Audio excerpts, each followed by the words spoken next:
நான் வந்து ஒரு மிடில் கிளாஸ் ஃபேமிலியிலேருந்து வந்த பொண்ணு தான். எனக்கு ரெஸ்பான்சிபிலிட்டிஸ் இருந்தது. அதனால என்னோட கடமையை முடிச்சுட்டு அது ஒரு ரைட் டைம்னு தோணுச்சு. ஸோ நான் இங்கே வந்தேன். ஸோ எனக்கு அது என்னன்னா கொஸ்டின்ஸ் நிறைய இருந்ததே தவிர பட் இன்னர் ஹார்ட்குள்ள வந்து ஐ ஃபெல்ட் வெரி ஹாப்பி. நீ இப்போதான் உனக்கான ஒரு பாத்து எடுத்திருக்க, ஜஸ்ட் கோ ஃபார் இட்ன்னு தான் தோணுச்சு. ஒரு குண்டா இருக்கவங்கள என்னங்க அசிங்கப்படுத்த முடியும்? எந்த கடையில் அரிசி வாங்குற, ட்ரம் உருண்டு போகுது, இன்னொன்று புதுசா மாமிச மலை, அந்த மாதிரி எக்கச்சக்கமா சொல்லி எல்லாத்தையும் கேட்டாச்சுங்க. ஏதாவது புதுசா சொல்லுங்கடா. இப்ப எப்படின்னா பசங்க வந்து கிண்டல் பண்றதை தாண்டி பொண்ணுங்களே இப்ப கிண்டல் பண்றாங்க பாத்தீங்களா. நான் வந்து கார்பனேட்டட் ட்ரிங்க்லாம் விட்டு 2 years ஆயிடுச்சு. எந்த ஜங்க் ஃபுட்ஸும் நான் எடுத்துக்கிறது இல்லை. அதே மாதிரி வீட்டில் ஒயிட் சுகர் சுத்தமாக அவாய்ட் பண்ணிட்டேன். ஆனால் நான் இப்போ ஹெல்த்தியாக தான் சாப்பிட்டுட்டு இருக்கேன். ஆனால் நான் உங்களுக்கு இனிமே ஒரு ட்ரம்மாவோ இல்லை எலிஃபென்ட்டாவோ தெரியுதுன்னா அப்போ அது யார் தப்பு? அது உங்க தப்பு. என் லைஃப்பை நான் சீர் பண்ணிட்டு தான் இருக்கேன். அது உங்களுக்கு ப்ரூவ் பண்ணணும்னு அவசியம் இல்லை. I lost one of my baby. எனக்கு ட்வின்ஸ் இருந்தது. ஸோ இன்னொரு குழந்தைய நல்லா ஆரோக்கியமாக வளர்க்கணும்னு ஃபோக்கஸ் எல்லாமே அதை நோக்கி தான் இருந்தது. நான் வேலையெல்லாம் குவிட் பண்ணிட்டு நல்லா பெட்டில் ரெஸ்ட் எடுத்து வீட்டில் பெட்லேயே சாப்பாடு வந்துடும் அப்படி தான் நான் இருந்தேன். குழந்தை பொண்ணுக்கு அப்புறம் ஒரு 1 yearல பார்த்தீங்கன்னா நல்லா டிராஸ்டிக்காக வெயிட் போட்டுருச்சு பயங்கரமா. நான் சொல்றேன் 149 இருந்தேன் நான். அப்போ என் குழந்தைய தூக்கிட்டு என்னால் ஜஸ்ட் கொஞ்சம் தூரம் கூட நடக்க முடியாது. நான் அவளை இறக்கி விட்டுடுவேன். இப்போ நினைச்சேன் என்ன ஒரு வயசு குழந்தைய நம்மளால தூக்க முடியல, நம்ம என்ன இருக்கோம் உடம்பு. ஃபர்ஸ்ட் டைம் என் லைஃப்ல நான் அப்போ ரியலைஸ் பண்ணேன். தென் ஐ ரெடியூஸ்ட் மை வெயிட் அதாவது 149லேருந்து 130க்கு கொண்டு வந்தேன். It's like nearly 20 kgs 19 kgs கிட்ட. நான் சொன்ன இந்த பிக் நியூஸ்மே இது ரிலேட்டட் தான். ஓ நான் ஃபர்ஸ்ட் போய் பார்க்கணும்ல அது நான் இருக்கேனா அப்படின்னு.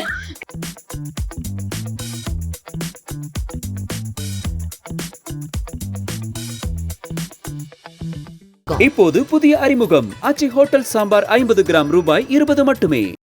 மிஸ் வாவ் தமிழ் நேயர்களுக்கு வணக்கம். இந்த இன்ட்ராக்ஷனுக்கு நம்ம கூட இன்ஃப்ளூயன்சர் ஆக்டர் திவ்யா மேம் இருக்காங்க. வணக்கம் மேம். வணக்கம். எஸ், உங்களோட ஜேர்னி பத்தி தான் தெரியணும். as இன்ஃப்ளூயன்சர் ஆக்டர்னு இப்போ உங்களை எல்லாருக்குமே தெரியுது இல்லையா? ஸோ இதுக்கான ஒரு ஆரம்பம் எங்க இருந்திருக்கு? அந்த நம்ம ரீல் போடலாம், நம்ம இதெல்லாம் பண்ணலாங்கிற ஒரு அதுக்கு வந்து அப்ப இதுக்கு தான் சொல்லணும். டப் ஸ்மாஷ், மியூசிக்கலி போலாமா, அங்க டிக்டாக் அப்படி அங்க இருந்தே நான் பண்ணிட்டு இருக்கேன். நான் ஐடில ஒர்க் பண்ணும்போது கூட சைட்ல பண்ணிட்டே தான் இருந்தேன்.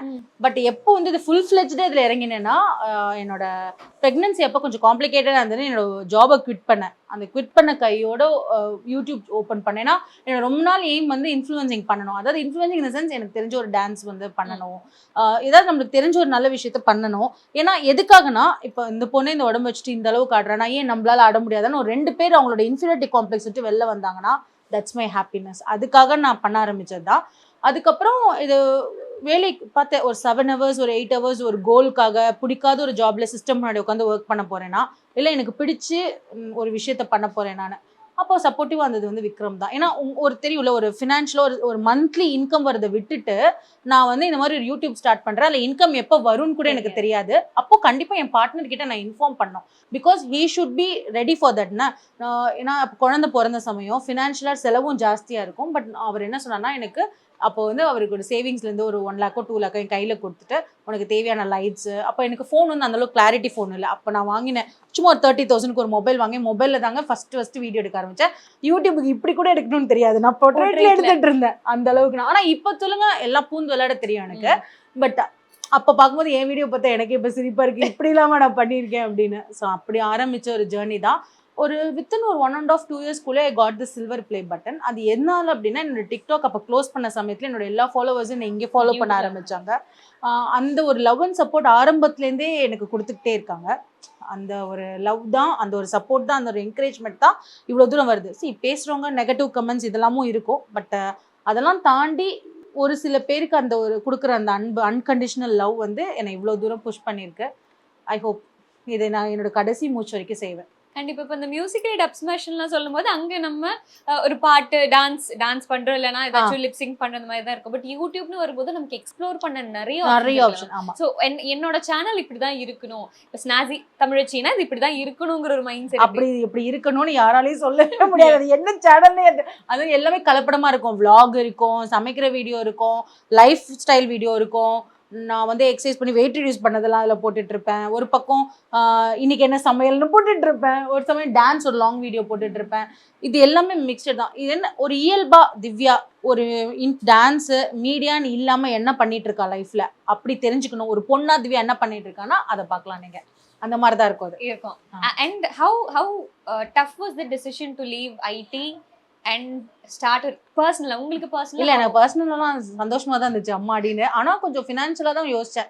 இவ்வளோ ஒரு மந்த்லி இன்கம் உங்களுக்கு தெரியும்ல, மீடியான்னு போய் நம்ம எங்கேயும் போய் லோன்னு நிக்க முடியாது, எதுவுமே ரிஜெக்ட் பண்ணி விட்டுருவாங்க, அதெல்லாம் தெரியும். ஒருத்தங்க இன்கம் வச்சு மட்டும் நம்மளுக்கு இது எப்போ இன்கம் வரும்னு தெரியாது, நிறைய கொஸ்டின் மார்க்ஸ் இருந்தது. பட் எனக்கு அந்த ஜாப் சாட்டிஸ்ஃபேக்ஷன் நான் ஒர்க் பண்ணதுல கிடைக்கல.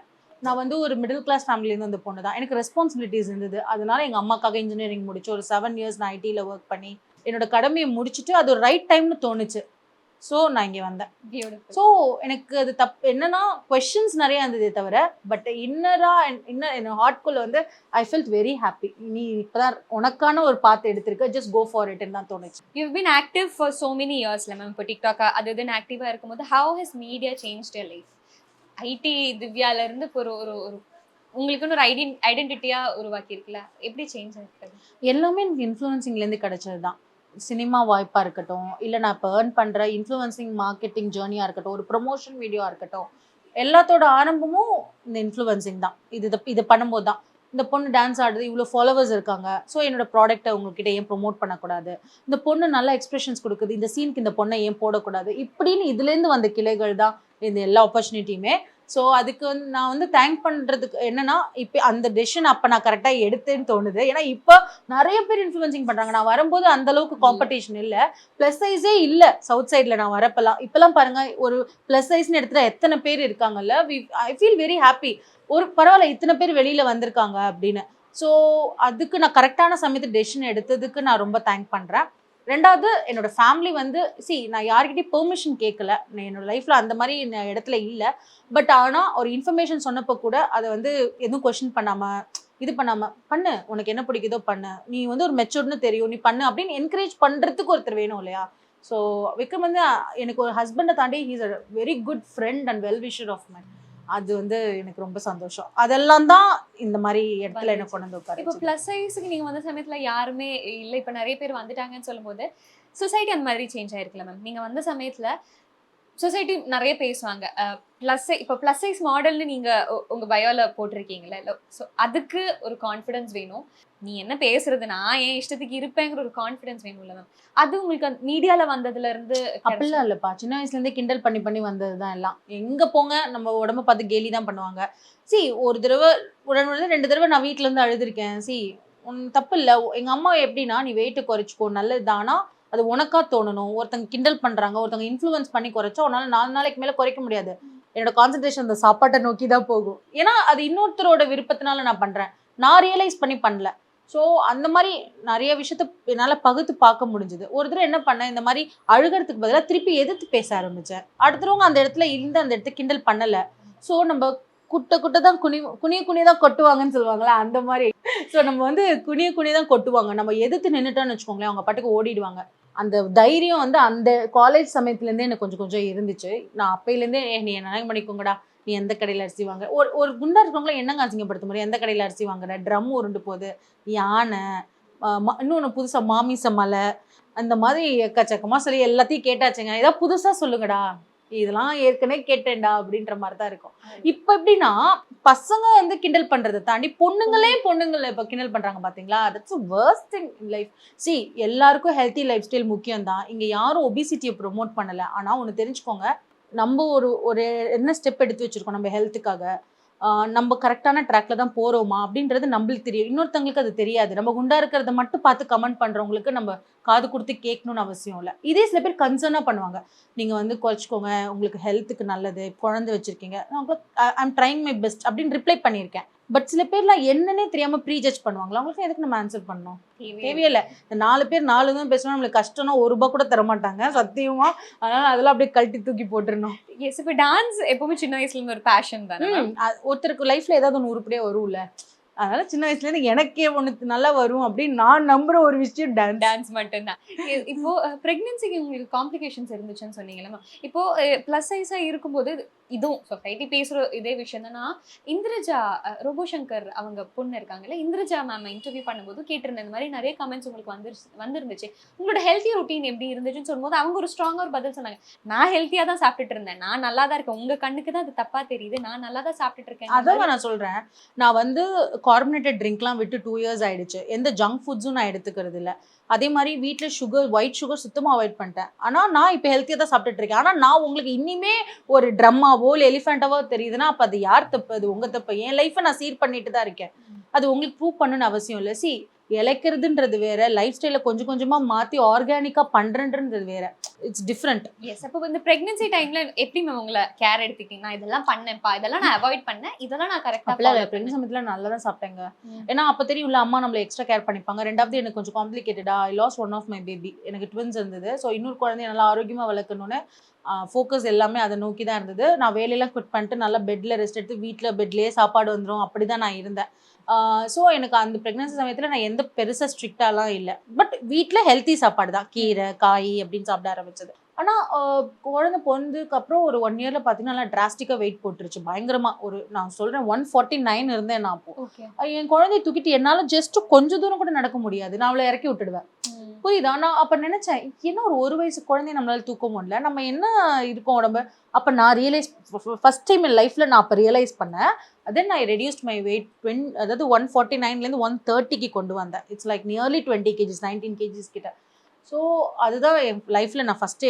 அப்போ தான் எனக்கு இந்த லைஃப் ஸ்டைல் சேஞ்சுன்றதே என் மைண்டில் வந்தது. அப்போலேருந்து இப்போ வரைக்கும் நான் ஏதாவது ஒரு விஷயம் ஒவ்வொரு வருஷமும் அதை நான் ஃபாலோ பண்ணிட்டு தான் இருக்கேன். அது இது என் கூட இருக்கிறவங்களுக்கு என்னை பற்றி நல்லா தெரியும். நான் முன்னாடி எப்படி இருந்தேன், இப்போ எப்படி இருக்கேன். நிறைய நான் இன்ஸ்டாகிராமில் கூட கம்பேரிசன் வீடியோலாம் போட்டிருக்கேன், ஃபோட்டோஸ்லாம். என்னை பொறுத்த வரைக்கும் நான் போயிட்டு ஒரு பணத்தை செலவு பண்ணிட்டு கொஞ்சம் டெம்பரவரியாக பண்ணுறது இதுலலாம் இன்ட்ரெஸ்ட் இல்லை. அதுக்கான செலவு பண்ணுற அளவுக்கு காசும் இப்போதைக்கு எனக்கு அதில் ஸ்பெண்ட் பண்ணணுன்ற ஐடியாவும் இல்லை. ஏன்னா எனக்கு ஒரு பொண்ணு இருக்கா, வேறு விதத்தில் செலவு பண்ணலாம். இதெல்லாம் நம்மளாலே முடியலன்னா கடைசி சாய்ஸாக அதுக்கு போய்க்கலாம் அப்படின்றதான் என்னோடது. இப்போ டயட் ஃபாலோ பண்றதா எப்படி மேம்? டயட் ஃபாலோ அந்த டயட் சிம்பிள். இப்போ 4 இட்லி சாப்பிட்ற இடத்துல 2 இட்லி 2 தோசை, எல்லாத்துலேயுமே போர்ஷன் கண்ட்ரோல். இப்போ முன்னாடி எப்படி சாப்பிடுவேன்னா ரைஸ்க்கு ஈக்குவலாக காய் வச்சு சாப்பிடுவேன். இப்போ காய் நிறைய, ரைஸ் கம்மியா, அப்படியே மாத்திட்டேன் ப்ரொபோர்ஷனை. நைட் வந்து 7:30 சாப்பிட்றது. மோஸ்ட்லி முன்னாடிலாம் நைட்டு போயிட்டு இந்த ஃப்ரைட் ரைஸ் பரோட்டான்னு சாப்பிட்றதுலாம் ஃபுல்லாக கம்ப்ளீட்டா பரோட்டா இந்த மைதா கிட்டே நம்ம போறது இல்லை. எவ்வளோ அதான் once in a blue Moon தான். அதுவும் மத்தியானம் எடுத்துப்பேன். ரொம்ப பிரியாணி கிரேவிங்காக இருந்துச்சுன்னா மத்தியானம் சாப்பிடுவேன். ஏன்னா மத்தியானம் சாப்பிடும்போது நம்மளுக்கு டைஜஷன் கொஞ்சம் நல்லா இருக்கும். நைட் சாப்பிட்டு உடனே தூங்குறதை விட 7:30 முடிச்சிருவேன். 7:30 அப்புறம் உடனே பெட்டுக்கு போகாமல் கொஞ்சம் கேப் விடுறது. இந்த மாதிரி சில சேஞ்சஸ். எதெல்லாம் என் லைஃப்பில் நான் பேட் ஹேபிட்டாக பண்ணிட்டு இருந்தேனோ அதெல்லாம். எந்திரிச்சோன்னே காலைல டீ குடிக்கிறது, நல்லா 2 ஸ்பூன் சுகர் போட்டு இல்லை, நிறைய டீ அடிக்ட் நான். ஓகே, அதெல்லாம் கொஞ்சம் கம்மி பண்ணிட்டேன். இப்பயுமே ஒரு பேட் ஹேபிட் இருக்குது, வீட்டில் கம்மி பண்ணிட்டேன். வெளியில் வந்தால் டீ கடையை பார்த்தா கை போயிடுது. அதெல்லாம் இப்போ கொஞ்சம் பண்ணணும். அடுத்தது அதுதான். அட்டஸ்டிச் ஒரேடியா மைண்டை வந்து ஆஃப் பண்ணாமல் கொஞ்சம் கொஞ்சமாக பண்ணிட்டு இருக்கேன். பட் எப்படி how life has change? Like family, influencer, YouTube இருக்கு, இப்போ சினிமாவில் வரீங்க, பிஸ்னஸ், இது மாதிரி நிறைய விஷயங்கள் ஓடிக்கிட்டே இருக்கு இல்லையா? எப்படி சேஞ்ச் இருக்கு, எப்படி ஹேண்டில் பண்ணுறது? எனக்கு ஒரு விஷயத்தில் அது ரொம்ப ஹெல்ப்ஃபுல்லாக இருக்குது. நான் ஆக்குப்பைடாக வச்சிருக்கிறதுனால எனக்கு வந்து என்னோட லைஃப் ஸ்டைலை மெயின்டைன் பண்ணுறதுக்கு அது ரொம்ப ஈஸியாக இருக்குது. டயத்துக்கு சாப்பிட்றது, வெளியில் அன்னெசரியாக சாப்பிட்றது இல்லை. முன்னாடி நான் நைட் ஷிஃப்ட்டில் ஒர்க் பண்ணிட்டு இருந்தேன் ஐடியில். ஸோ என்னோட டிராஸ்டிக்காக என் ஹெல்த் சேஞ்ச் ஆனதுக்கு ரீசனே அதுதான். என்னோட மெட்டபாலிசமே அஃபெக்ட் ஆகிடுச்சு. ஸோ எனக்கு வந்து பகலில் தூங்குவேன், நைட்டு நல்லா சாப்பிடுவேன். ஸோ அப்படி மாறி அதில் தான் நல்ல வெயிட் போட ஆரம்பிச்சது. என்னோட இதுவே இப்போ தான் கரெக்டாக இருக்க மாதிரி நான் ஃபீல் பண்ணுறேன். ஸோ பிரிச்சுடுவேன். ஒரு மார்னிங் இந்த ஒர்க்கு, மத்தியானம் இந்த ஒர்க்கு, ஷூட் ஒர்க்கு, அதுக்கப்புறம் நைட் வந்து நெக்ஸ்ட் பொட்டிக்கு என்னென்ன ஒர்க்கு, இதெல்லாம் ஸ்ப்ளிட் பண்ணி வச்சுக்கோ. அதனால கான்சன்ட்ரேஷன் ஐஸ்கிரீம் சாப்பிடணும், வெளியில போய் இதை தின்னணும், அதெல்லாம் இப்போ இல்லை. அவங்க போயிட்டா இருக்கு. ஏதாவது இல்லாமல் வீட்டில் சும்மா இருக்கும் போது தான் இதெல்லாம் தோணும். சத்தியமா. எப்படி அந்த சினிமாக்குள்ள என்ட்ரி சொல்லுங்க, ஹவ் வாஸ் இட்? ஏன்னா இன்ட்ரெஸ்ட் இருந்துச்சா? எனக்கு ஒன் ஃபைன் டே வந்து ஃபர்ஸ்ட் எனக்கு வந்து ருத்ரன் ஒரு மூவில தான் வந்து ரீச் பண்ணியிருந்தாங்க. அப்போ வந்து காளி வெங்கட் சாரும் லாரன்ஸ் சாருக்கு நடுவில் தான் அந்த ஒரு சின்ன போர்ஷன், நல்லா இருக்கும் அந்த போர்ஷன். பட் அது இது எல்லாருக்கும் சொல்லிட்டேன், என் படம் இன்னைக்கு வருது வாங்கடா அப்படின்னு தியேட்டரில் உட்கார வச்சுக்கப்புறம் அந்த சீனை தூக்கிட்டாங்க. அது எனக்கு தெரியாது. டப்பிங்லாம் முடிச்சு கான்ஃபிடென்ட்டாக அப்போதான் தெரியும். சென்சல் ஆக்சுவலாக வந்து எப்படின்னா ஒரு பாடி ஷேமிங் வேர்டு இருக்கும், யானன்னு யூஸ் பண்ணியிருக்கிறதுனால அதை தூக்கிட்டாங்க. எனக்கு வந்து எல்லாரையும் கூட்டிகிட்டு போயிட்டாங்க, நான் இல்லை. அது எனக்கு அவமானமாக இருந்தாலும் பரவாயில்ல பாடி ஷேமிங்கை இந்த அளவுக்கு பார்க்குறாங்களா ஸ்க்ரீனில் அப்படின்னு எனக்கு ரொம்ப சந்தோஷமா இருந்தது. அடுத்த தடவையிலேருந்து என்ன பண்ணுவேன்னா, ஃபர்ஸ்ட் நான் போய் அந்த படத்தை நான் இருக்கேனா இப்போ போய் எல்லாம் பாருங்க அப்படின்னு அப்புறம் தான் சொல்லுவேன். பட் சொல்கிறேன் அதுக்கப்புறம் 10 தலையில் அந்த சாங் இருக்குல்ல, ராவடி சாங்ல ஒரு சின்ன ரோல் வந்தது. அதெல்லாம் கேமியோ தான், சின்ன சின்னதாக. எனக்கு ஃபுல் ஃப்ளெஜ்டாக ஒரு ரோல்னு வந்து கொடுத்தது வந்து ஃபர்ஸ்ட் மன்சூர் அலிகான் சார் வந்து சரக்குன்ற மூவியில் ரெடின் கிங்ஸ்லி சாரோட ஒய்ஃபாக ஒரு ரோல் கொடுத்துருந்தாரு. அதுதான் எனக்கு மூவினா அதுதான் நான் ப்ராப்பராக ஒரு பண்ணுற movie. Throughout the movie நான் வருவேன். அதுக்கப்புறம் எனக்கு கிடைச்ச ஆப்ஷன் தான் வந்து Bloody Beggar. So Bloody Beggar வந்து இட்ஸ் நல்ல ப்ரொடக்ஷன், நெல்சன் சாரோட ப்ரொடக்ஷன், அவரோட ஒரு அசிஸ்டன்ட் எடுக்கிற படம். அது வந்து நல்ல ரோல். அதில் ஒரு ப்ளஸ் சைஸ்னால் காமெடின்னு மட்டும் இல்லாமல் அதில் ஒரு கேரக்டர் சேஞ்சு இதெல்லாம் இருந்தது. எனக்கு அப்போ சத்தியமாக தெரியாது இது வந்து நம்ம லைஃப்பை சேஞ்ச் பண்ண போகுது அப்படின்னு. நல்ல ஒரு சேஞ்ச் இருந்தது. அதுலேருந்து மாஸ்க் கிடச்சிது. அது பண்ணும்போதே நான் மாஸ்க் பண்ணிட்டேன். அதோட அவங்க டேரக்டரும் மாஸ்கோட டேரக்டரும் ஃப்ரெண்டு. ஸோ அவர் அங்கே வரும்போது இந்த ரோல் சின்ன ரோல் தான், நீ பண்ணுறியான்னு கேட்டார். Okay fine. சரி, என்னை பொறுத்த வரைக்கும் க்ரோயிங்கில் வந்து நம்மளை தேடி வரதை நம்ம பண்ணால் போதும். இந்த ஃபீல்டை பொறுத்த வரைக்கும் நம்மளை தேடி வர ரோல் நம்ம யூட்டிலைஸ் பண்ணிக்கலாம். ஆரம்பத்திலே நம்ம பெருசாக அப்படி யோசிக்கிறது இல்லை, வரதை பண்ணுறது. பட் ஏதோ ஒரு பாயிண்ட்ல லைஃப் சேஞ்ச் ஆகுற மாதிரி இந்த பிளடி பெக்கர்லேருந்து இன்னொரு நல்ல ப்ரொடக்ஷனில் ஒரு நல்ல மூவி பண்ணியிருக்கேன். சீக்கிரமாக அது ரிலீஸ் ஆகும். ஒவ்வொன்றா சூஸ் பண்ணிட்டு இருக்கீங்களா? ஆனால் எனக்கு இப்படிதான் என்னோட கெரியர் இப்படிதான் போகணும், என்னோட க்ரோத் இப்படிதான் இருக்கணும், இந்த மாதிரி ரோல்ஸ்லாம் பண்ணணும் அப்படி மைண்ட்ல இருக்கு. எனக்கு எப்படின்னா ரொம்ப ஸ்டீரியோ டைப்பிக்கா ரொம்ப குண்டா இருக்கிறவங்க காமெடி தான் இல்லை. இப்போ இதே வந்து மேல் ஆர்டிஸ்ட்லாம் பாருங்களேன், ஹீரோவாகவும் பண்ணுவாங்க, கேரக்டர் ரோல்ஸும் பண்ணுவாங்க, காமெடியும் பண்ணுவாங்க. ஆனால் ஒரு ஃபீமேல் ப்ளஸ் சைஸாக போனால் உங்களோட காமெடிக்கு மட்டுமே. அது இப்போ தீபாக்கா வந்து பிரேக் பண்ணியிருக்காங்க, கேரக்டர் ரோல்ஸ் பண்ணுறாங்க. ஸோ எனக்கு அது ரொம்ப சந்தோஷம். பட் அது ரொம்ப மினிமலாக பண்ணுறாங்க. அதை வந்து இன்னும் கொஞ்சம் நல்லா பண்ணணும்.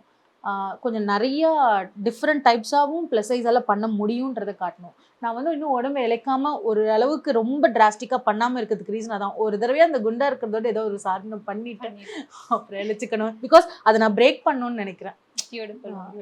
கண்டினியூஸா தொடர்ந்து நீங்க வீடியோ போட்டுட்டு இருக்கும்போது இப்போ இன்ஃப்ளூயன்சிங் சைட்ல ஒரு மேஜர் பிரச்சனை என்ன இருக்குன்னா ஸ்கேம் பண்றாங்கங்கிறது. ஒரு விஷயம் ஆடுங்கிறது ஆட் போடாம மக்களை நிறைய விஷயத்துல ஏமாத்துறாங்கிற ஒரு விஷயம் இருக்குல்ல மேம், அதை நீங்க எப்படி பாக்குறீங்க? உங்களுக்கு ஆடுன்னு வரும்போது அதை நீங்க எப்படி எடுத்துட்டு போவீங்க? கண்டிப்பா நான் பெய்ட் ப்ரொமோஷன் போட்டுருவேன். இப்போ நிறைய பேருக்கு வந்து அந்த டேக் இருக்கிறது தெரியும், போட்டுக்கணும், கண்டிப்பா அதை போடணும். இல்லை சப்போஸ் அதை நீங்களே ரொம்ப வருஷமாவோ இல்லை ரொம்ப மாசமாவோ யூஸ் பண்ணிட்டு இருக்கீங்கன்னா அப்போ நீங்கள் அதை போடுறதுல தப்பு இல்லை. ஆனால் இப்போயுமே ஸ்கின் கேர் ப்ராடக்ட்ஸ் ரிலேட்டடாக என்னோட பேஜில் நீங்கள் போய் பாருங்கள், நான் ப்ராடக்ட்ஸே பண்ணியிருக்க மாட்டேன். ஒரு 2 years பேக் பண்ணிட்டு இருந்திருக்கேன். எப்போ என் ஸ்கின்க்கு ஒத்துக்குது, இன்னொருத்தவங்களுக்கு அது ஒத்துக்காதுன்ற மாதிரி எனக்கு தெரிஞ்சதோ, எனக்கே சில இதெல்லாம் ஒத்துக்காது, அதெல்லாம் நான் ப்ரொமோட்டே பண்ண மாட்டேன். ஸோ நான் அப்போ முடிவு பண்ணேன், இந்த மாதிரி ஸ்கின் கேர் ப்ராடக்ட்ஸ் மட்டும் என் லைஃப்பில் எவ்வளோ கோடி கொடுத்தாலும் அதை நான் பண்ண மாட்டேன். ஏன்னா அது எனக்கு இருக்கிற மாதிரி இன்னொருத்தவங்களுக்கு இருக்காது. சென்சிட்டிவ், ரொம்ப டிஃப்ரெண்ட்டாக நம்ம சொல்கிறோம், நிறைய பேர் நம்பி வாங்கி நான் உங்களுக்கு ஸ்கின் அஃபெக்ட் ஆகிடுச்சுன்னா நாளைக்கு பிரச்சனை. ஃபேஷியலா, ஸ்கின் பீலா இதெல்லாம் பண்ணுங்கள், இதெல்லாம் ஏஸ்தட்டிக் ட்ரீட்மெண்ட்ஸா, இதெல்லாம் அவுட்டரில் நீங்கள் பண்ணுறது. நிஜமாலே இதுக்கான விளைவுகளை நம்ம பார்க்குறோம், அதை நீங்கள் ரெக்கமெண்ட் பண்ணலாம். ஆனால் நம்ம டெய்லி யூஸ் பண்ணுற ஒன்று இல்லை சாப்பிட்ற ஒன்றோ நம்ம இன்னொருத்தவங்களுக்கு சஜஸ்ட் பண்ணுறது வந்து இட்ஸ் நாட் வேலிட். அது ஒரு டாக்டரோட இது இல்லாமல் நம்ம பண்ணவும் முடியாது. ஆர்கானிக்னு எல்லாம் சொல்கிறாங்க, எவ்ரி திங் இஸ் ஆர்கானிக்காக நம்ம போய் பார்க்கல, அது அவங்களுக்கு அது ஒத்துக்குமான்னு நம்மளுக்கு தெரியாது. அதே மாதிரி அந்த ரம்மி இந்த மாதிரி ப்ரொமோஷன்ஸ் எனக்கு வந்திருக்கு, நல்ல பேமெண்ட்டோட வந்திருக்கு. என் லைஃப்ல அதை நான் பண்ண மாட்டேன். ஏன் பண்றதை பார்த்து இன்னொருத்தரோட லைஃப் அஃபெக்ட் ஆகிற எதையும் நான் பண்ண மாட்டேன். Okay, yes. நான் இனி கொஞ்சம் ஃபோட்டோஸ் காட்டுறேன் மேம் உங்களுக்கு. உங்கள் அக்கௌண்ட்டில் இருக்கிற ஃபோட்டோஸ் தான். So I want to start with this picture. How happy was this moment? அது சொல்லணும்னா ஒரு 3 years ஆஃப் ஹார்ட் ஒர்க். அது நிறைய அப்ஸ் அண்ட் டவுன்ஸ், ஃபினான்ஷியலாக கிரைசிஸ் எல்லாத்தையும் தாண்டி அதை வாங்கியிருக்கோம். ஏன்னா நானும் வந்து கவர்மெண்ட் எம்ப்ளாயும் கிடையாது, விக்ரமும் இல்லை.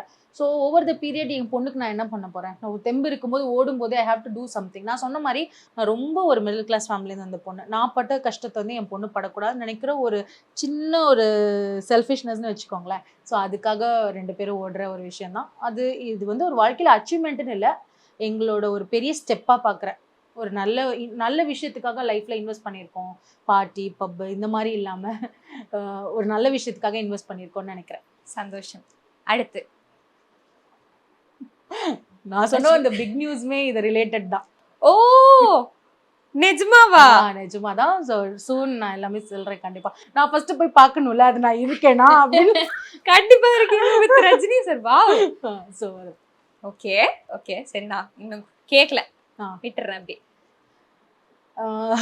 அர்ஜுன் தாஸ் நான் சொன்ன இந்த சொல்லல ப்ளஸ் சைஸ் நிறைய ரோல்ஸ் பண்ணோம். ஸோ அதில் இதுவும் ஒன் ஆஃப் த பிரேக் பாயிண்டாக தான் நான் பார்க்குறேன். He is also very down to earth person. இது வந்து ஆக்சுவலாக திங்க் மியூசிக் மூலமாக தான் எனக்கு இந்த ஆப்பர்ச்சுனிட்டி கிடைச்சு. பிகாஸ் அவங்களோட அந்த மியூசிக் ஆல்பம் தான் இது, சாரி ஒரு படத்தோட சாங் தான் அது. ஸோ அந்த ஷூட் பண்ணும்போது எடுத்த பிக்சர்ஸ் இது வந்து ரொம்ப க்ளோஸ் டு மை ஹார்ட். நான் அவரோட ஃபேன், எனக்கு அவரோட வாய்ஸ் ரொம்ப பிடிக்கும். யாருக்கு தான் பிடிக்காது. ஓ மை காட், இதெல்லாம் நான் நினைச்சு பார்க்காத ஒரு விஷயம். அவங்க she is also very sweet down to, எப்படி சொல்றது, நம்ம வந்து ஓகே அவங்க இருக்கோம் நம்ம அப்படின்னு ஒரு மாதிரி ஹெஸ்டேட்டாக இருப்போம். Sheel come and two. அவங்களோட ஒரு ஆர்கெஸ்ட்ரா அந்த இதுக்கு நம்ம ரொம்ப நாளுக்கு அப்புறம் ஒரு பிரேக் அப்புறம் ஒரு பண்ணாங்க இல்லையா ஒரு மியூசிக் இது. ஸோ அதுக்கான ஒரு ப்ரமோஷன் வீடியோ தான். நிஜமா சொல்கிறேன், ஐ ஃபெல்ட் வெரி ஹாப்பி. அவங்க எவ்வளோ ஸ்ட்ராங், அவங்க இவ்வளோ பிரச்சனைக்கு அப்புறமும் how she was very sweet. I love her very much. அவங்க வாய்ஸ் மட்டும் இல்லை, ஆஸ் அ பர்சனா கூட அவங்களை எனக்கு ரொம்ப பிடிக்கும். பியூட்டிஃபுல் மூமெண்ட்ல மேம். இப்போ கடைசி கொஸ்டின், சினிமா பண்றீங்க, இன்ஃப்ளூயன்சிங் இது எல்லாமே பண்ணும்போது உங்களை திவ்யாவை ஆடியன்ஸ் பார்க்கும்போது யாரா பார்க்கணும்னு உங்களுக்கு ஒரு ஆசை இருக்கு? நீங்க வந்து திவ்யாவை எப்படி வேணாலும் பார்த்துக்கோங்க, திவ்யாவை பார்த்துக்கோங்க, ஸ்னாசியா பார்த்துக்கோங்க. ஆனா வந்து எப்படி சொல்லணும்னா, இப்போ ஒரு விஷயத்தை, இப்போ ஒரு டான்ஸ் பண்றேன், ஒரு வெஸ்டர்ன் டான்ஸ்க்கு ஒரு கிராப் டாப் ஒரு ஷார்ட்ஸ் போட்டு பண்றேன்னா அது டான்ஸ், அந்த டான்ஸ்க்கு அந்த காஸ்டியூமா பாருங்க. ஐயா என்ன இவ்வளவு கேவலமா போட்டு, அப்படி கிடையாது. அதே 2 பீஸோட நம்ம கோயிலுக்கோ இல்ல பப்ளிக்லயோ நடந்து போறது இல்ல. கரெக்டா? ஒரு பீச் காஸ்டியூம் போட்டு நீங்க வந்து வேற எங்கேயும் கடைக்கு போறது இல்ல. அந்தந்த இடத்துக்கு தகுந்த மாதிரி அந்தந்த ட்ரெஸ் போடுறீங்க. உடனே கேட்பாங்க அப்ப வீடியோல எல்லாரும் பாக்குறாங்களே அப்படின்னு. அந்த வீடியோல இப்போ ஒரு நல்ல ஒரு பரதநாட்டிய சாங்க்கு நான் அந்த மாதிரி ட்ரெஸ் போட்டு ஆடல. அந்த வெஸ்டர்னுக்கு அந்த ஒரு ஹீரோயினோட ரீக்ரியேஷன் நான் பண்றேன், அந்த ஒரு பர்டிகுலர் டான்ஸ் போர்ஷனோட ரீக்ரியேஷன் பண்றேன்னா அந்த மாதிரி ட்ரெஸ் நான் போடுறேன். அதை ப்ரொஃபஷனலா பார்க்க முடிஞ்சவங்க பாருங்க, மற்றவங்க பொத்திட்டு போங்க, அவ்வளவுதான் நான் சொல்ல முடியும். எனக்கு எப்பவுமே இந்த கிரிட்டிசைசம் வரதே இதுலதான். பிளஸ் சைஸா இருக்க, என்ன இந்த ட்ரெஸ்லாம் போட்டுட்டு இருக்க, ஒரு குழந்தைக்கு அம்மாவா இருக்கு, யாருங்க இதெல்லாம் வைக்கிறீங்க? அவங்கவுங்க இதை நம்ம பொத்தி வைக்கனால தாங்க உங்களுக்கு தாட் அதுலேயே போகுது. நீங்க ஃபாரின் கண்ட்ரிஸ்லாம் பார்த்துருக்கீங்களா? அவங்கவுங்க அவங்க இஷ்டத்துக்கு போவாங்க, ஒருத்தன் கண்ணு கூட தப்பா போய் பார்க்காதுங்க. இதுதான் நம்மளோட கல்ச்சர்ல. கல்ச்சரை மதிக்கணும், ரெஸ்பெக்ட், ஓகே ஃபைன். அதுக்கு எந்த ட்ரெஸ் போடணும், என்னென்ன சமயத்துல இதை பண்ணும், அதெல்லாம் இருக்குங்க. அதெல்லாம் தெரிஞ்சுதான் பண்றேன். அந்த அளவுக்கு ஒன்றும் மெச்சூரிட்டி இல்லாத பொண்ணு இல்லை. இந்த மாதிரி ஒரு கன்ஸ்டன்ட் அவங்க வாழ்க்கையை அவங்கள வாழ விடுங்களேன். நாளைக்கு ஏதாவது பிரச்சனை உங்ககிட்ட வந்து நிற்க போறாங்களா? இல்லை. நாளைக்கு ஏதாவது கஷ்டம் நீங்கள் எனக்கு ஏதாவது ஹெல்ப் பண்ண போறீங்களா? இல்லை. நாளைக்கு எனக்கே ஏதாவது ஒரு சந்தோஷமான விஷயம் இருக்குன்னா அதை நான் உங்ககிட்ட ஷேர் பண்ணுறேன். ஆனால் அதோட ஹாப்பினஸ் என்னமோ நான் தான் எடுத்துக்க போகிறேன். என்னோட ஒரு கவலைன்னு உங்ககிட்ட ஷேர் பண்ணுறேன், ஆனால் அந்த கவலையை அனுபவிக்க போகிறது நான் தான். எதுக்கு இந்த நடுவில் இந்த கமெண்ட்ஸ் எல்லாம்? அதனால இப்போ இந்த காஸ்டியூம் பற்றி சொல்லும்போது நம்ம அது பிரேக் பண்ணுறது ஒரு பெரிய விஷயம். லைக் நமக்கு மற்றவங்களுக்காக இல்லை, நான் என்ன வேணா போடுவேன், நம்ம அது பிரேக் பண்ணுறது ஒரு பெரிய விஷயம். சின்ன வயசுல இருந்தே எனக்கு கல்யாணத்துக்கு முன்னாடி தாங்க எங்கள் அம்மா தான் ரொம்ப ஸ்ட்ரிக்ட். விக்ரம் அப்படி கிடையாது, ஜாலி தான். நான்லாம் கல்யாணத்துக்கு அப்புறம் தான் ஜாலியாக இருக்கேன். எல்லாமே நான் எங்கள் வீட்டிலலாம் பேண்ட் ஷர்ட்லாம் போட்டால் இறக்கி இவ்வளோ தூரம் பின்னாடி கவர் பண்ணி தான் போடணும். அவங்கள நான் தப்பு சொல்ல மாட்டேன், அவங்க வளர்ந்த விதம் அந்த கன்சர்வேட்டிவ் ஃபேமிலி அப்படி. பட் விக்ரம் எப்படின்னா அவங்க ஃபேமிலியும் கன்சர்வேட்டிவ் தான். பட் விக்ரம் வந்து போயிட்டு MBA இதெல்லாம் கொஞ்சம் வெளியூர்லலாம் படிச்சுட்டு வந்து 4 பேரோட மிங்கிள் ஆகிறதுனால ஹினோஸ் இதெல்லாம் வந்து சகஜம் ஒரு விஷயம் தான். இதே வந்து இவ்வளோ ஒரு பெக்குலியரா பார்க்குறாங்க. இது நார்மலான ஒரு திங் தான். Beautiful ma'am, thank you. ரொம்ப நன்றி for your conversation. Thank you so much.